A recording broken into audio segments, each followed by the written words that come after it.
Sono atterrate all'aeroporto di Venezia e poi distribuite in tutto il Veneto altre 45.360 dosi di vaccino.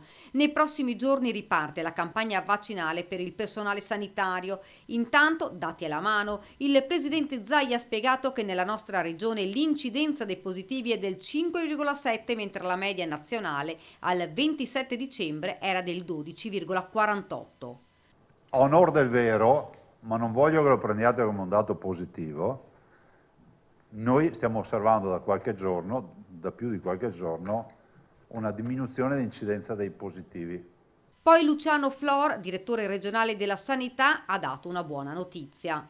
C'è anche una buona notizia perché sapete che da ogni flacone noi estravamo 5 vaccini e è arrivata la circolare ministeriale, da prossime vaccinazioni ne utilizzeremo 6.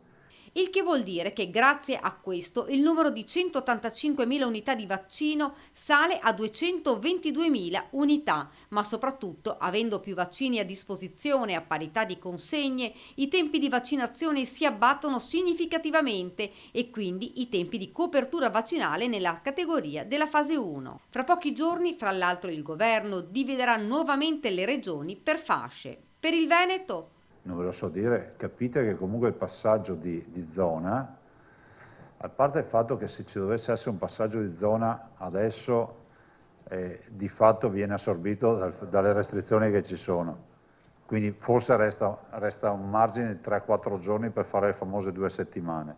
rimane fermo il dato fondamentale dell'R con T sopra l'1,25. Altro tema caldo, la scuola, che dice Zaia è un elemento di grande variabilità dell'infezione. Noi tifiamo perché la scuola sia in presenza al 100%, ma bisogna essere anche obiettivi. Sono mesi cruciali che sono quelli, diciamo, di gennaio-febbraio delle vaccinazioni e valuteremo, guarda, io al dottor Forolo ho già detto che faccia un'analisi, ne abbiamo parlato con l'assessore, con la prevenzione per capire quale sarà la misura migliore per l'apertura delle scuole. Oggi non ve lo so dire.